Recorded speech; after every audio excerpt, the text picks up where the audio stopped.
तत्परं पर्यये विद्महे ज्ञानलिङ्गेश्वराय धीमहि तन्नो गुरुः प्रचोदयात्। ओम योग महर्षि डॉक्टर स्वामी गीतानंद गिरि गुरु महाराज की जय।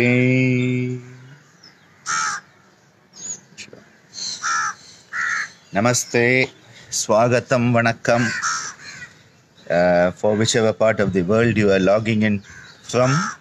Thank you for being with me, and we start off on a new day, a new session, and we have been working on the Yantra course, and in the Yantra, many questions have come up from many of the participants, and I'm trying to address them one by one.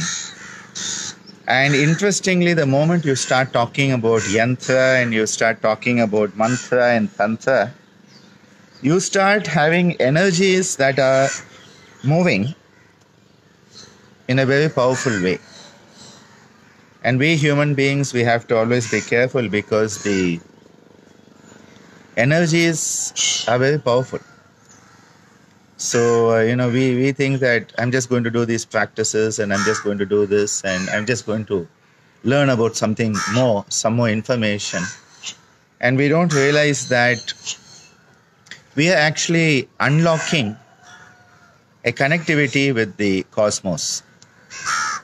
And when one really gets into yoga, one starts to unlock that pathway to the cosmos, and that is pure energy. And at that time, one has to be more vigilant, one has to be more careful, one has to pay a lot of attention, because it is very easy for us to be overwhelmed by the energies that are there. One of the questions which has been floating around for some time, and I thought I'll address it today and in the next few sessions, is a question about the bindus. What is a bindu? Why they are important? How we can work with them? Because normally when you say bindu, people think of it as a red dot placed in the center of the forehead or between the eyebrows. In fact, in Hindi, bindi, they call it. Pottu, we call it in Tamil. So the word pottu, bindi, bindu. And so you find that traditionally in India, we have always placed, usually it used to be the red sindoor, the kumkum, which symbolizes Shakti.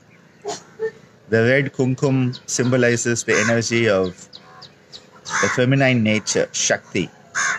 The white vibhuti, which is the ash, symbolizes the masculine energy of Shiva. So the energies of Shiva and Shakti are the vibhuti and the kumkum. The vibhuti reminds us that everything is ultimately ash. And it reminds us that non-attachment, vairagya, is the key forward. The bindu reminds us of the whole process of creation. When we talk about the process of manifestation, the process of creation, we are talking about the vibration of the universe, the essential vibration of the universe, the primordial energy.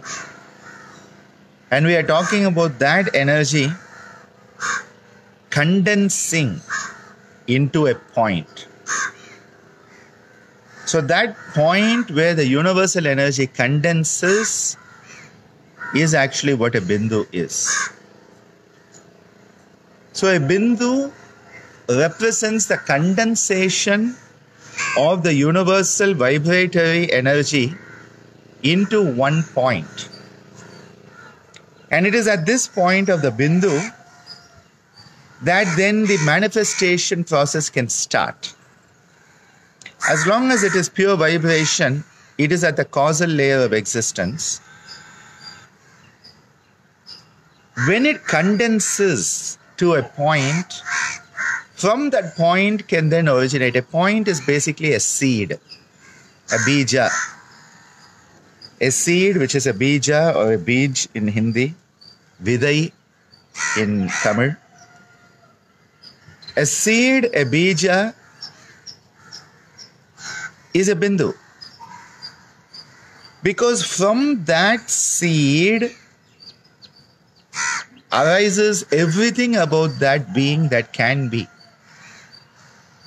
So the seed has within itself the potential of everything that can be. Inside a mango seed, mangottai, inside a mango seed lies the potential of what that mango tree will be, how big it will be, how broad it can be, how long it can live, how many mangoes it can give each season, what type of mangoes it can give, what color of mangoes, what taste of mangoes it can give. Everything about that tree and the possible life of that tree lies in just that one mango seed. And that is the power of the bija. That is why when we work with the Laya Yoga, we are working with the energies, the subtle energies, moving from gross to subtle to causal. Laya means to reabsorb. It is the pratiprasava. It is the going back, the involution journey. Those who are doing the Yantra course with me, we have talked about the evolutionary journey, which is a manifestation, an involutionary journey, which is going back to the source. Like the salmon goes back, swims back against the current, back to the place where it was born. Something like that. So when we want to go back to the source, you have to go from the gross to the subtle to the causal. That is the retracing of your journey back home. But here we are still talking about the manifestation. So you have the causal vibration of the universe that condenses into a bindu which has in it the whole universal energy. It is like we talk about the drop coming out of the ocean, and in that drop lies the potential of the whole ocean. The ocean in a drop. Now that bindu then gives rise to the manifestation. That is the big drama that we all go through. And so it is called Kala. And that is why the sequence is Nada Bindu Kala. Nada Bindu Kalati Namo Nama. As Arunagiri Nada sings in the Tirupugal. Amazing verses. Nada Bindu Kalati Namo Nama. Nada Bindu Kaladi Namo Nama. Kala Adi, everything after that. So you have the Nada, which is the unmanifest. You have the Kala, which is the manifest. And in between lies the Bindu. So the Bindu is a window between the manifest and the unmanifest. It is an aperture. See, normally we think of a bindu as a dot. But imagine it is a small aperture, which means a small hole. Like a pinhole. So you have a piece of paper. On that side you have something, on this side you have something, and you put a pin through that paper. You have a pinhole through which this side and that side can communicate. So the bindu is the aperture that enables a communication between the unmanifest and the manifest.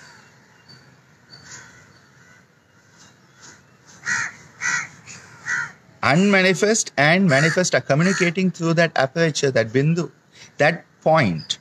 And that is why now I come to the definition of a bindu.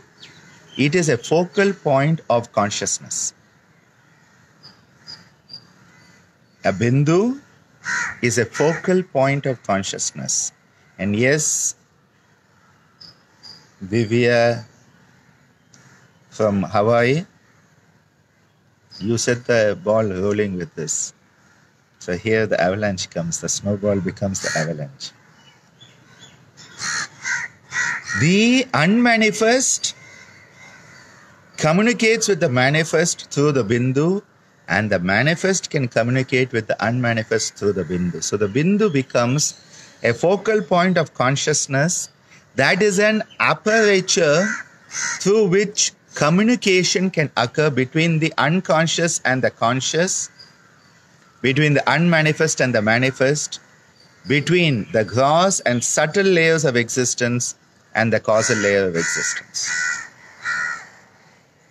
An interesting aside, in Indian languages, many languages, the word vindu or bindu refers to the semen and the sperm. It's very interesting. Because what is that sperm? What is that ova? That ovum is one cell. That sperm is one cell. That is why the ovum is the biggest single cell. The ovum, and I remember when I was working with Divya Priya for her 12th standard exams and biology, we were learning about the ovum. The ovum is the biggest single human cell. It was an interesting finding, which I didn't know. I don't remember learning about it as a doctor, but then when I was working with Divya Priya and her 12th biology, some of this information came back to me, and it's beautiful. That ovum and that sperm, they have the entire potential, and a single cell is produced. What is that single cell? The bindu. So you have the energy of the father manifesting through the genetic potential. You have the energy of the mother through the genetic potential coming together, and there is that single cell that is conceived. The conception of a single cell. That single cell is the bija. That single cell is the bindu, from which the whole life of that new individual is lived. The drama of the new individual's life starts from that bindu. The potential, which is the father and the mother and the forefathers and foremothers, is all the nada, is the vibration that lies behind it. And in that single cell, that bindu, lies the potential of the whole manifestation of that individual's life. What they are going to be, everything they can be. Then, of course, you have the argument, because this is nature. What about nurture? What about the environment that then comes? Well, there is definitely an interplay, which is why whether we reach our potential or not is dependent on other factors. But the seed contains all of the potential. So when in yoga we talk about the bindu, it is not just a dot that you put on a wall and then you focus on it and you think you're meditating. That's nonsense. That's just to keep you quiet.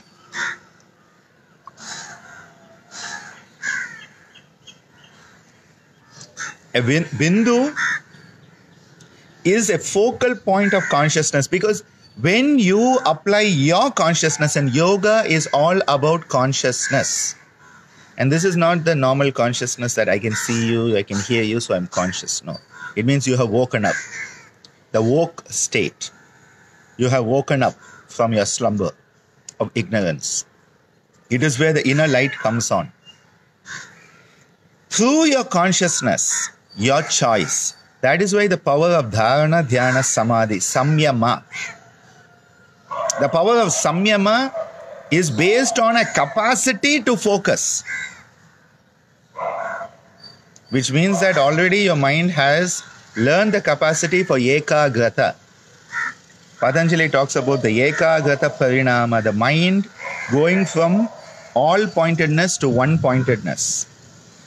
And that is why it is hilarious that people think they can just sit down and meditate without any preparation. That is definitely not meditation. That may be called contemplation, it may be called concentration, it may be called quiet sitting. Quiet sitting is a nice term, but everybody wants it to be meditation. Yoga and meditation. What meditation? Sitting quietly and sleeping sitting up.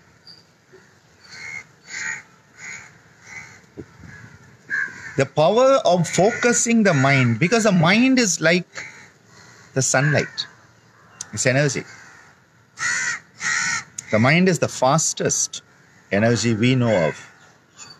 The fastest energy that we know of is the mind. It's so many times faster than light. You know, I can think of the moon and my mind's already on the moon. Light is still leaving the ashram. I can think of Montreal and Aishwarya and Radu. I can think of Shrikant. I can think of Aravinda Swami. I can think of Soundarajan. I can be in Mumbai. I can be in Hyderabad. I can be in Toronto. I can be in, any part of the world. That's a mind. Light is still leaving Pondicherry. Amazing power of the mind. That is why when we learn to focus the mind which is all scattered, like the light. Scattered light, you can see, that's all. You cannot do anything with scattered light. You cannot. But when you focus the light, it becomes a laser beam. And a laser is very, very powerful. It can give life through laser surgery. It can save lives through laser surgeries. And it can take life through laser weapons. When you focus your mind to be like a laser beam, single pointed focus, ekagrata parinama, moving from scattered state of mind to a focused state. That is where we move from Muda and Kshipta and Vikshipta to ekagrata, moving towards Niruddha, the 5 levels or the bhumis of the mind. The Chitta Bhumi. When we start to focus our mind, we bring it to a focus point. Very, very strong focus point. That is the Bindu focus. And at that point, you can pierce through that gap, that aperture between the manifest and the unmanifest. And at that point, your consciousness expands into what would be called a universal consciousness. That is why the yogis realize that there are various bindus that can be chosen for the focus. And they have given us a bindu sadhana. There are the external bahya bindus, and then there is the antara bindus, the inner bindus. Bahya is external, antara or abhyantara is the internal. Bahya, abhyantara, stambha vritti, with regard to pranayama, Patanjali tells us in Yoga Sutras.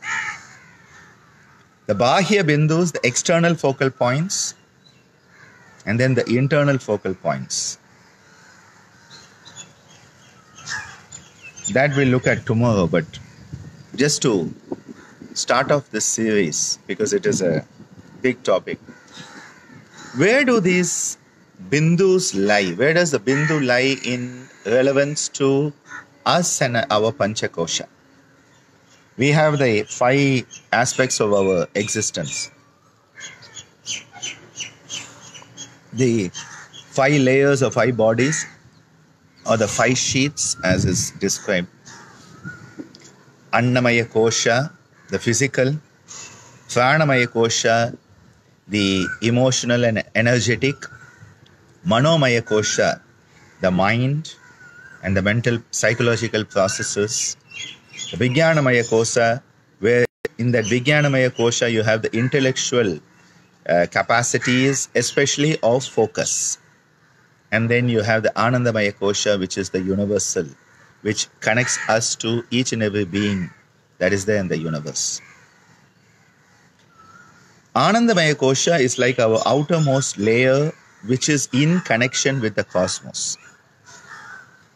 So if you think of a drop of water, the outer membrane of that drop, that connects with the rest, is sort of the Anandamaya Kosha. Our Anandamaya Kosha is that part of us that is constantly in connection with everything else in the universe. Now, I must remind you that the Pancha Koshas don't just exist outward or inward. They are all in the same place at the same time, which is why the concept which I often talk about, that every cell in your body has a Pancha Kosha. Every cell has a Pancha Kosha. The structure of each cell is its Annamaya Kosha. The functionality of that cell that brings it alive is the Pranamaya Kosha of that cell. That cell has a basic cellular memory. That is the Manomaya Kosha of each cell. Each cell knows what it is to do. It has the feedback mechanisms, positive feedback, negative feedback, when things are not going too well, positive when they are going too much, negative. And that feedback mechanism through which it maintains milieu, interior, and homeostasis, well, all of that is the Vijnanamaya Kosha of the cell. And the connectivity, each cell in your body, those trillions of cells in your body, the connectivity they have with each other cell in the body, that is the Anandamaya Kosha. And every cell in your body connects with every other cell. So people say, what is it that connects them? Are there wires? Are there nerves? Well, I like to say it is the original Bluetooth connectivity. No wire required. Every cell is connected to every other cell. When they are all connected and when they are all working in a harmonious manner, you are healthy. And when each cell starts to say, I will do what I want and I don't care about you, you start to break down. So even at cellular level, there's Pancha Koshas. So don't keep on thinking that these koshas are going out or going in and all that. All the koshas are in the same place at the same time. We are just putting them in a structure like a Russian doll, a doll within a doll within a doll within a doll, just for our understanding. It is a teaching tool. So each of the koshas, all the 5 koshas, the Pancha Koshas, are in the same place at the same time. Because we are limited. We think that no two things can be in the same place at the same time. Yes, at the physical level, no two things can be at the same place at the same time. But these are different levels of energy that can be in the same place at the same time. There are different dimensions that can be in the same place at the same time. And I like to give the example of water. Water, when you heat it, becomes hot water and starts to give off steam, vapor. Now you cool it, it becomes ice. That ice state, the solid state, water, the liquid state, and the thermal state that induces the vapor, and the essential ether that lies through all of it, the Pancha Mahabhutas are all in the same place at the same time. Just different parts are manifesting at different times, but all 5 are in the same place. Similarly, your heart, which is the Annamaya Kosha, is functioning. The Pranamaya Kosha and the Annamaya Kosha are in the same place at the same time. And when your heart starts to have the capacity of, that memory of beautiful memories that come in through the heart, now that starts to become its Manomaya Kosha. When your heart knows whether it should go faster or slower, it is its Vijnanamaya Kosha. And when your heart connects with everything else, it is your Anandamaya Kosha. So each cell, each tissue, each organ has this, because we are a wholesome living entity. So this separation is only for the process of learning. People learn about the kidneys, they learn about the heart, and they think they're different. No, they're all one and the same because they're all interconnected. They are part of you. And each one influences each other. And then someone makes a discovery. The way the heart functions affects the kidneys, and everybody's like, give them a Nobel Prize. Everything is connected. We have separated it for the sake of our limited understanding because our capacity is so low that we have separated to say, let me first make sense of this and then that. It is like, I know some of you are going to rewind this talk and watch it a few times because you're going to like, what was that guy saying? It didn't make sense to me. So important. Yes, Soundarajan. At the same time, you are Yogacharya, you are a loving parent to the children, son to the mother, teacher to us, husband to the wife, and servant to your boss or whatever it is, whatever they expect you at work to be these days. Boss to your subordinates and subordinate to your boss. All of this is at the same time. But when you want to understand each role, you separate it. It's all happening at the same time because we are living. We are not dead, at least not yet.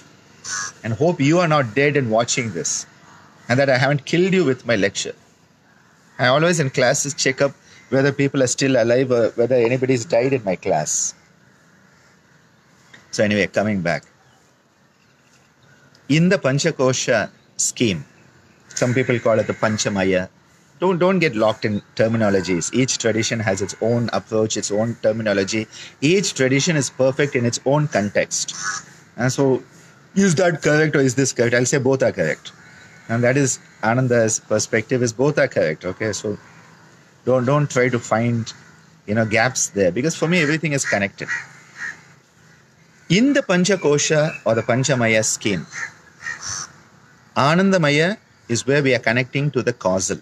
So that is not going to be where the bindus are. That is where the chakric energies are. As you come to the Vijnanamaya Kosha, your power of choice is coming in. So it is in the Vijnanamaya Kosha that Vairagya and Viveka. Viveka, Vairagya are part of your Vijnanamaya existence. That is where the power of focusing, all pointed, Sarvartha Ekagrata Yo, as Patanjali tells us, Sarvartha, all pointed becoming Ekagrata, one pointed. That is happening at the level of the Vijnanamaya Kosha as the Vijnanamaya percolates into the Manomaya. So the Bindus are basically lying at the junction of the Vijnanamaya and the Manomaya aspects of the Panchakosha. Then when they come down with other aspects. But just as I say, the chakric energies are primarily Anandamaya. The Bindus are at the junction between the Vijnanamaya and the Manomaya. And that is why when you make a conscious choice to focus on the external Bahya Bindus and the internal Antara Bindus, the Bindu Sadhana enables you to connect between the manifest and the unmanifest. More later in future sessions, and I must thank Divya Hirata in Hawaii for putting me onto this topic, and let us see where it leads us. I have no idea what I'm going to say or where it's going to go. So, happy journey. Thank you for being with me today.